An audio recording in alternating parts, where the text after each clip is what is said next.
All right, welcome to our next lesson on medieval times.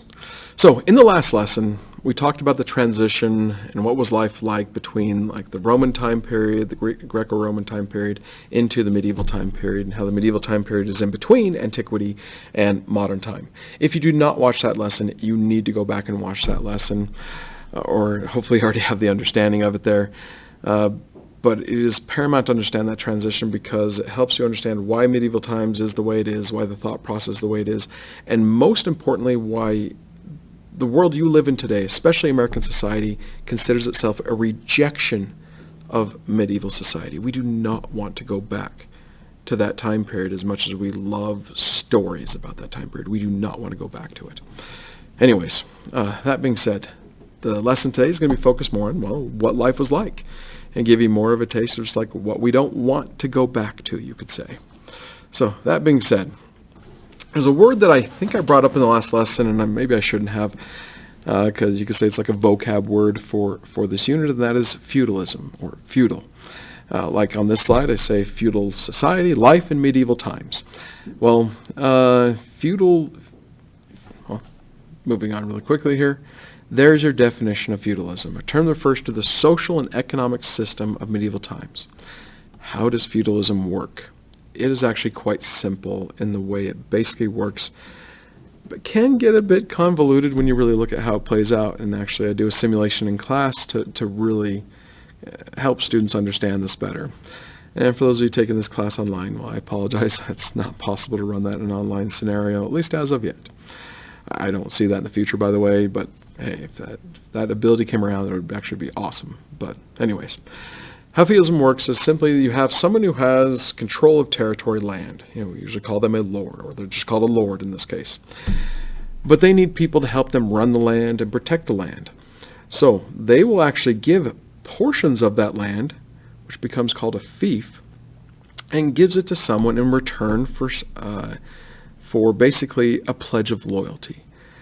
I will give you this little piece of land in return for the idea that you will basically pay taxes to me if I ask for it, and you will definitely fight for me when I ask you to fight for me.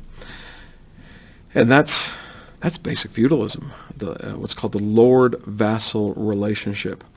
I give you stuff, you pledge your loyalty. When like the picture you see off to the right, where you have a queen or princess or whoever that is, bestowing a knighthood on whoever's there, or she could be bestowing a fief on him, just saying, here you go. And that fief could just be that little house on the side of a hill on the coastline. Hey, nice beachfront property, right? And you could get more fiefs. You prove yourself to be a great supporter, a very loyal subject. You might get rewarded with more stuff. It depends on your lord. But this was kind of what brought stability, this idea of land and protection. So in feudalism, to give you a better idea of how this basically looks with the feudal hierarchy. So at the very top, of course, you have the kings. They give land down to nobles, and usually in large portions of it to watch over it. Those nobles then actually break up that land into smaller pieces of land and give it to lesser nobles, usually known as knights. And then on each of those parcels of land, you have peasants and serfs. So, like, I don't know how I can explain this. I know. Think of it this way. If a fief was like money, that money comes with people on it. Peasants and serfs, especially serfs, they're basically slaves to that land. And the nobles are just kind of parceling it out to everyone. It's like when they give you a piece of land, you're not just getting that land, you're getting everybody on that land too. It's like, well, here's your fiefdom. You have the fiefdom, it's about a square mile, and there's about 200 people there that you're in charge of, and they were there to serve you. Anyways, so, and anyways, that's how it kind of goes. But please be looking at that chart there. The best way to understand medieval society is just the idea of like, okay, I give land, I'm pointing at it, and you guys can't see me pointing, I'm sorry. Land, down to the nobles, the high nobles, those, they parcel that out even into smaller things and give that land, or fiefs, down to the knights. And then those knights offer protection to everybody on that land, but also offer their military service to anybody above them, which would be the nobles and the king. Anyways, and this was seen as a viable system, that it just seemed to work. And it's just one of those things where it had to work because it was the only thing they really had after the fall of Rome. Uh, is this easily manipulated? Yeah. What if you're a noble with so much territory and land that you just don't feel like you have to do what the king tells you to do? That kind of ruins things. What if you're a bunch of knights that just decide, we don't want to listen to the noble and we'll just combine together? Anyways, there's so many ways to just destroy this, but this is the basic system of medieval times. And one of the things that was used to just say this is the way it is and the way it has to be is actually religion. It's like if you're born a noble, you will always be a noble. God meant for you to be born into that family, so that is your divine duty, is to do the best job as a noble as you can do. And of course you're sinning against God if you don't do a good job. You're ruining for everybody. If you're born into a lowly noble family, you're born as a knight, then it is your duty to offer that protection as your God-given duty just by being born to that family to do that. If you're born as a serf, basically a slave on the land. If you're born as a peasant, basically some sort of skilled worker like a blacksmith or something like that, well, that's your duty. That is your divine duty, and you gosh darn well better do a good job or you're sinning. So anyways, and that thought process actually really did help people keep in line with what they were meant to do. I guess you could say how they're supposed to be doing things. So, but moving on from there, talking about each one in general. This is stuff that I really hope you already have a good idea on. So as you're taking notes on this or looking at this, it's like, well, yeah, I get this, Mr. Harrison. Well, awesome. So, but if you weren't aware of this, the term monarchy is this idea of just where you have a king and queen in charge of everything. They're at the top of the food chain, of the social order of the time. So, anyways, it was more where the kings were in charge. You have very few times where a queen actually had the full power. Those are the ones we know a lot about, like Queen Elizabeth I, for instance, is a good example of that, although she isn't totally medieval times. Anyways. Then you get into the high nobility. This is the one where we're a little bit, we understand kings and queens well, but high nobility, well, powerful nobles. Just the simple way I can put it is whenever you hear someone with the, terms like duke or duchess, baron or baroness, earl, viscount, whatever, these are your high nobility. These ones are the very important ones. These are the ones that always have audience with the kings and queens. They're the ones that they know that they're the rich and powerful, you could say. And as long as they do their duty and they are loyal to the king, things actually do go quite well. But it's usually these are the ones that start getting discontent and a lot of times may go against the king or queen. Anyways, moving on, then you get to the lowest order of nobles, which are the knights. We love the whole knights and castles thing today, and the fact that I'm talking about knights just kind of being this lowly order of people. You might be like, what? Well, anyways, I'm trying to give you a simplistic look at it. Are there knights who became very popular and very powerful? Yes, there were. But the basic idea is they're the lowest form of nobility there is, and their basic purpose of existence is to just be that military arm of feudal society for whatever country or kingdom they belong to. So, and you do get a lot of innovation with knights over time, meaning in just the military technology, tactics, weaponry, and just stuff like that. So, but at the very bottom, you have the serfs. I mean, this is the very, very bottom of the serfs, and they are slaves. Serfs are slaves, but not the way that we think about it all the time. Usually when we think of slavery, we think of like what's called the chattel-style slavery, like the American South in United States history. Definitely not a good part of our history.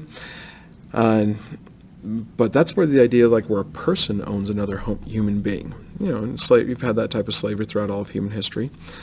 It wasn't the first form of slavery, by the way, but I'm not going to go into that right now.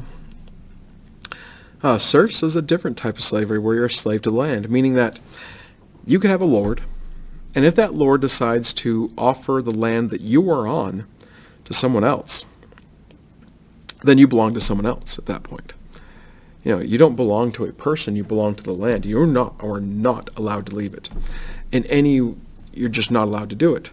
Like if for some reason, you're farming on the edge of the land that you're on and you see a nice cute guy or pretty girl on the other side, and he's like, man, I'd like to get to know them, I'd like to go on a date. Too bad. They're on the other side. They're a slave to the other fiefdom. And to basically go across that, too bad. Now, is there a way around that? Yeah, you can ask both lords for permission. There's a huge process to that. Is that possible where you could have maybe a girl moved from one area to another, yes, but that would all be at the volition or basically the choice of the lords. You have to have both lords agree to that. It's not your choice. You do not choose essentially who you're with. Everything that is done on these fiefdoms or this land that serfs are living on is all at the Lord's choice, you could say, all at his will. Nothing is done without him really knowing or giving his say-so on it. Basically what I'm explaining is it really sucks to be a serf. But you have a lot of serfs in medieval time. And this is one of the largest portions of, this is the largest percentage-wise of people in medieval times are serfs. You're just like, that's what you're supposed to do, that's what you're born as, and you're sinning if you think otherwise. Now, you do have skilled artisans, peasants, and they're using this idea of like saying free peasantry. Well, not really free. Peasants a lot of times are also tied to the land. You can't move between fiefdoms or kingdoms or whatever without permission of your lord. In some cases, you could have a peasant who has some sort of writ that could. It doesn't happen much. But usually when you think of peasants, those people that aren't as bad as serfs in the type of life or how they're viewed, usually a little bit more skilled. Like I said earlier, peasants are people like your skilled laborers, your blacksmiths, and your carpenters and things like that. People you definitely need to get things going. The nobles rely on these guys to build their castles and their homes and churches and stuff like that. But they're viewed by the nobility like a serf, because you're just kind of with them, you're over there, you're one of that side. They're viewed that way. So to this day, to be called a peasant is usually viewed as this major insult, like you're beneath me. I'm not sure why we don't use serf, because that would be definitely the lowest way to do it. But I could also see how it's a bit offensive just saying you think you're free, you think you're smart, you think you're with it, you think you have some influence in the world, but you really don't. You're just a filthy little peasant. Anyways, so that being said, those are all the levels of, you could say, the social hierarchy, and you're born into it. Meaning your father's a peasant, you're a peasant. Your father's the king, then you're going to be the king. At least that's the way it's supposed to go. Now, talking about this, you could say these different fiefdoms of this different land. Another term you do need to know that goes along with this is called the manor.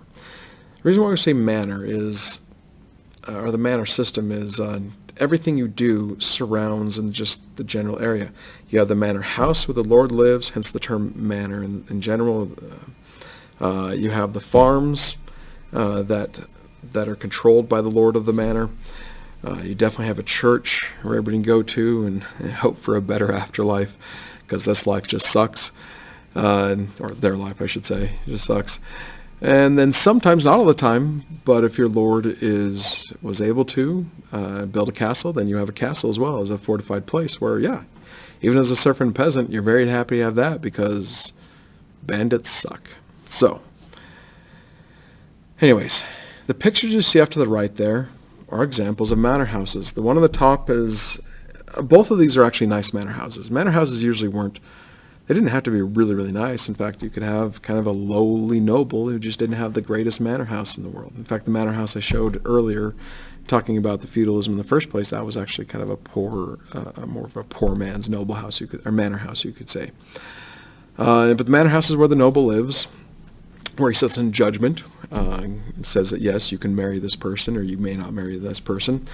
It's your fault that this happened. It's not your fault that this happened. This is your punishment, and just all that stuff. That's what happens.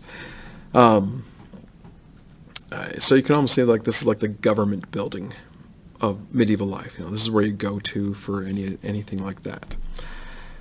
When it comes to the farms, now, I mentioned three-field system earlier, and I didn't go into that because I knew I'd go into it here, but I also mentioned earlier that in the last lesson that one of the two areas where medieval times actually does a lot of innovation with, actually does quite well, is farming and fighting, food and protection, basically.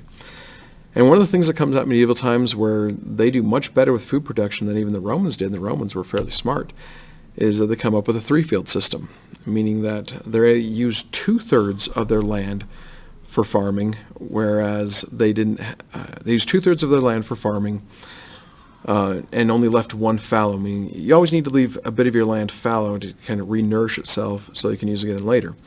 The Romans actually were more half and half. They used 50%, half fallow, half not fallow. And so in this way you get more food because you're utilizing more land. And they even started learning which crops you could grow more on top of other crops, so they're still, I don't know, pull different nutrients out of the ground. I don't know. I should have gone to ag class. But I never took ag class, by the way. I'm just saying I should have taken one. But anyways, and then you just rotate and go around. And like it says at the bottom, the main idea is more food, but this is the reason why you see a massive population explosion during medieval times.